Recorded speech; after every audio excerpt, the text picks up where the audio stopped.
روز سعودی عرب سے، امارات سے، یورپ سے، باقی دنیا سے بے روزگاروں کی نئی فوج صحیح کہہ رہے ہیں، پاکستان آ رہی ہے، صحیح بات وہاں ان کی نوکریاں ختم ہو گئی ہے، ان لوگوں کو پھر انہوں نے اسلام آباد کی ہوٹلوں میں ڈالا ہے، اور شرم کی بات یہ ہے کہ ایک غریب آدمی وہاں ان کی نوکری ختم ہو گئی، آپ نے ان کو وطن پہنچایا، پھر ان سے ڈبل کرایہ بھی لیا، بالکل پھر ایک دن کے کھانے کا ان سے 900 روپے بھی آپ لیتے ہیں، پھر 3000 روپیوں سے ایک رات کا کرایہ بھی لیتے ہیں۔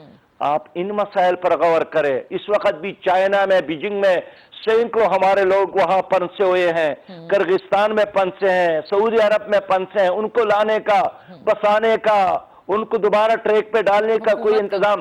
اس لیے اس وقت 18ویں آئینی ترمیم کا مسئلہ چھیڑنے کا واحد مقصد یہی ہے کہ آپ اس کرنٹ مسائل کو حل نہیں کر سکتے ہیں، فیس نہیں کر سکتے ہیں، تو آپ کو نئی بحثوں کی ضرورت ہے تاکہ قوم اسی میں الجھ جائے، اور جو حقیقی اور بڑے، ایک آدمی بھوکا ہے، وہ 18 ترمیم کو کیا کرے؟ اس کو رات کا کھانا پہنچایا جائے، صحیح، اس کا باپ بیمار ہے، اس کو دوائی دیا جائے، وہ بیچارہ پنس گیا ہے، اس کو وہاں سے نکالنے کا انتظام کیا جائے۔ آپ اصل مسائل کو تو حل نہیں کرتے ہیں، اور اس میں بات کرتے ہیں کہ 18ویں آئینی ترمیم۔ 18ویں ترمیم تو ایک بہت بڑا ترمیم ہے، بتائیں نا اس میں ان کی کیا تجاویز ہے، کیا مشورے ہے؟ اس لیے میں سمجھتا ہوں کہ کامن سینس سے کام لینا چاہیے کہ اس وقت کیا کام کرنا ہے، اور ترجیح کیا چیز ہے، اہمیت کس چیز ہے۔ اس وقت قوم کو اس دلدل سے مل کر نکالنے کی ضرورت ہے بہن۔ اچھا، لیکن مجھے یہ بتائے گا سراج صاحب، آپ نے بالکل صحیح کہا، لیکن کیا وزیر اعظم کا جو یہ فیصلہ ہے صرف ہاں یا نہ میں جاننا چاہوں گی اس سے پہلے کہ میں ایک بریک کی طرف جاؤں، کہ جو نرمی انہوں نے لاک ڈاؤن کی جس میں انہوں نے احساس کیا ان غریب لوگوں کا، اس دہاڑی دار کا، اس مزدور طبقے کا، کہ جس کا ذریعہ معاش جو ہے وہ رکا ہوا ہے اس لاک ڈاؤن کی وجہ سے، جس کے گھر کی روٹی روز کی رکی ہوئی ہے صرف اس لاک ڈاؤن کی وجہ سے، صحیح فیصلہ ہے کہ اس میں نرمی بتدریج وہ کر رہے ہیں؟ جی سراج صاحب۔ بہن، نرمی کیا ہے اور سختی کیا ہے، علامتی کیا ہے اور حقیقی کیا ہے۔ آپ ان لوگوں کی بجلی کا بل معاف کریں نا، گیس کا بل معاف کریں نا جن کے لیے آپ رو رہے ہیں، آپ ان کے پانی کا بل معاف کریں نا، آپ نے جو 12,000 روپے اعلان کیا ان کے گھر تک پہنچائے نا جی، ان کی ضرورت حل کریں، ان کے لیے رونا مسئلہ نہیں ہے۔ آپ جتنا بھی روئیں اس سے ان کا پیٹ نہیں بھرتا ہے۔ آپ قومی خزانے سے پیسہ لے کر ان کے گھر پہنچائے تاکہ وہ اپنے بچوں کو کھلائیں۔ اس لیے آپ نے مساجد کے لیے SOP بنایا ہے، باقی جگہوں کے لیے SOP تو بننا چاہیے نہیں، اس پر عمل بھی ہونا چاہیے۔ میں مانتا ہوں کہ غریب تاجر اس وقت بڑے مشکل سے دوچار ہے، لیکن اس کو سپورٹ دینا بھی آپ کا کام ہے۔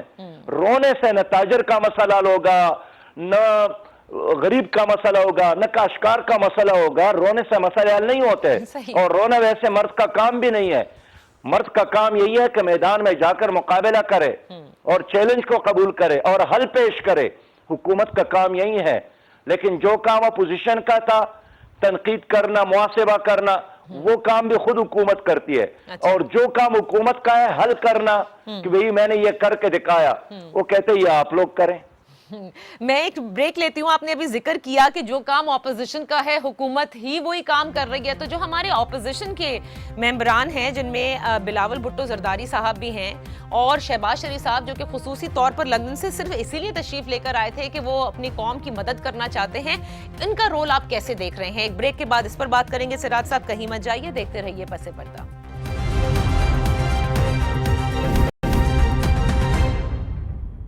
Welcome back. امیر جماعت اسلامی سراج الحق صاحب ہمارے ساتھ ہیں۔ ہم بات کر رہے ہیں کرونا کے حوالے سے جو کچھ ملک میں اس وقت ہو رہا ہے اور کیا کچھ کرنا چاہیے تاکہ ہم اس وبا سے جس طرح بھی نمٹنا ہے مل کر کس طرح سے نمٹا جائے۔ سراج الحق صاحب یہ فرمائیے گا کہ شہباز شریف کا میں نے بریک سے پہلے ذکر کیا تھا، وہ کس طرح کی اپوزیشن کرتے آپ کو نظر آ رہے ہیں؟ کیونکہ اگر وہ کہتے ہیں کہ وہ لندن سے آئے اور انہوں نے قوم کو اس سے نکالنا ہے، کیونکہ نون لیگ بھی یہ کہتی رہی کہ ڈینگی سے جس طرح سے نبرد آزما شہباز شریف صاحب نے کرایا تھا، تو یقین کریں لگ یہ رہا تھا کہ when he comes back بہت کچھ لے کر آئیں گے، بڑا کچھ بتائیں گے کہ کس طرح سے یہ کام کرنا ہے۔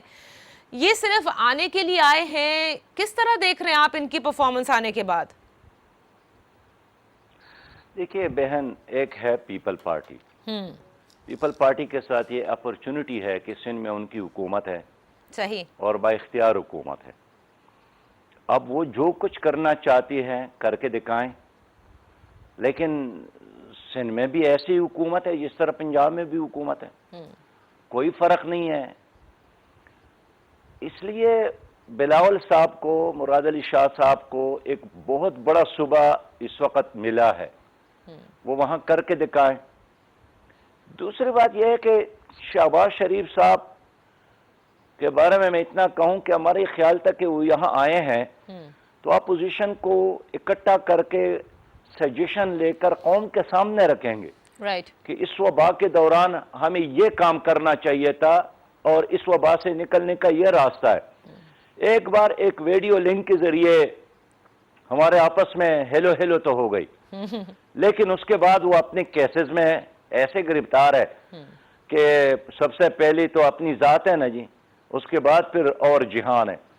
تو ان کیسز کی وجہ سے، نیب میں پیشیوں کی وجہ سے شاید وہ ان مسائل پر زیادہ توجہ نہیں دے سکے۔ اچھا، لیکن اب جب کہ قومی اسمبلی کا اجلاس ہو رہا ہے تو ہمیں چاہیے کہ ہم قومی اسمبلی کے فلور پر قوم کے مسائل کے حوالے سے بات بھی کریں، حکومت کو مشورے بھی دے دیں، اور یہ وقت میرے خیال میں لڑنے کا نہیں ہے، یہ وقت یہ وبا پھیل رہی ہے، معیشت بالکل بیٹھ گئی ہے، اور بھوک میں اضافہ ہوا، بے روزگاری میں اضافہ ہوا۔ صحیح، میں سمجھتا ہوں کہ حکومت بھی تھوڑی سی عقل سے کام لے، سب کو بٹھا کر اپنے اس ملک کو مشکل سے نکالنے کے لیے راستہ ڈھونڈے، وبا جب ختم ہو جائے، حالات بہتر ہو جائے، پھر اپنی سیاست کرے۔ بالکل۔ اچھا، یہ آپ نے نیب کا ذکر کیا اور بالکل صحیح بات ہے، شہباز شریف صاحب اٹینڈ بھی کر رہے ہیں، نیب کی پیشیاں بھگت رہے ہیں۔ نیب کے حوالے سے شیخ رشید صاحب نے جو کہا کہ عید کے بعد نیب ٹارزن کی صورت میں سامنے آئے گی، گویا اس سے یہ اخذ کیا جا سکتا ہے کہ بہت زیادہ اور شاید اگریسو طریقے سے آئے۔ پھر کاف لیگ کے جو معاملات ہیں نیب کے حوالے سے، کس طرح سے آپ دیکھ رہے ہیں ان تمام چیزوں کو؟ لیکن میں شیخ رشید صاحب کی بیان پر تبصرہ نہیں کرنا چاہتا ہوں، میں اپنی بات کرتا ہوں کہ نیب کی کارکردگی سے ہماری قوم مطمئن نہیں ہے، اور اس حکومت کی جو 2 سال گزر گئے انہوں نے ایک کام نہیں کیا، اور وہ احتساب کا کام ہے۔ آپ دیکھتے ہیں نا کہ 436 افراد کے نام تھے پاناما لیکس میں، صحیح، جس پر عمران خان صاحب اور ہم سب قوم وہاں گئے تھے سپریم کورٹ میں، 111 دن ہم نے وہاں پیشی کی، صحیح، لیکن حکومت کے آنے کے بعد کیسا وہ سارا فائل ہی غائب ہو گیا، کوئی نام لینے والا نہیں ہے، اس لیے کہ اس میں بڑی بڑی شخصیات کے نام ہیں۔ میرا اب بھی یہی مطالبہ ہے کہ احتساب تو وہی ہوگا اس وقت کہ جب ان 436 افراد کے نام سامنے لایا جائے، ان کا ایڈٹ کیا جائے، الٹرا ساؤنڈ کیا جائے، آپ کے اسٹیٹ بینک سے جن لوگوں نے قرضے لیے ہیں ان کے نام موجود ہے، اور قرضہ آپ جیسے بہن نے نہیں لیا ہے، نہ مجھ جیسے عام آدمی نے، یہ ان لوگوں نے لیا ہے جو پہلے ارب پتی تھے، جن کے ایک شوگر مل تھا تو 11 ہو گئے، جن کا ایک کارخانہ تھا وہ 12 ہو گئے، صحیح، انہی لوگوں نے قرضے لیے ہیں، اور قرضے بھی میرے اور آپ کے بینک سے، لیکن وہ ڈیفالٹ قرار دیے گئے، ان سے واپس نہیں لیے گئے۔ میں اس لیے کہنا چاہتا ہوں کہ جب تک شفاف احتساب نہ ہو ہم ترقی نہیں کر سکتے ہیں۔ اس وقت جو پیشے اور آنیاں جانیاں ہے، یہ تو صرف ایک سیاست ہے کہ لوگوں کو دبایا جائے، کہ اگر آپ دباؤ دیتے ہیں تو اگلے دن ایک اور پیشے ہوگی، اگر آپ نے کوئی اور سٹیٹمنٹ دیا تو پھر جلدی ایک اور پیشے ہوگی۔ ہم چاہتے ہیں کہ نیب اپنی ذمہ داریاں پوری کرے، اور کاش نیب اپنے حصے کا کام کرتی تو ہمارے ملک میں کرپشن کا یہ وائرس کم از کم ختم ہوتا۔ یہ آپ نے احتساب کا ذکر کیا، بالکل صحیح کہا کہ پی ٹی آئی کی حکومت احتساب کے نعرے پر آئی تھی، لیکن ایک احتساب تو ہو رہا ہے نا جو وزیر اعظم کر رہے ہیں، یہ آٹا چینی کمیشن والا۔ دیکھیے اس حکومت نے یہی تو کہا تھا نا کہ ہم تبدیلی لائیں گے۔ اب اگر آپ دیکھ لیں تو انہوں نے ایک ہی تبدیلی کی ہے جس کا ہم اعتراف کرتے ہیں، اور وہ آئی جی پی پنجاب کی تبدیلی، چیف سیکرٹری کی تبدیلی، ادھر خیبر پختونخوا میں تبدیلی۔ لیکن میں سمجھتا ہوں کہ چیف سیکرٹریز کا یا آئی جی پیز کی تبدیلی نہیں ہے۔ تبدیلی کا مطلب یہی ہے کہ آپ غریب آدمی کی زندگی میں کوئی خوشحالی لائے، کوئی انقلاب لائے، کوئی ان کے بچے کے ہاتھ میں قلم دوات تمائے،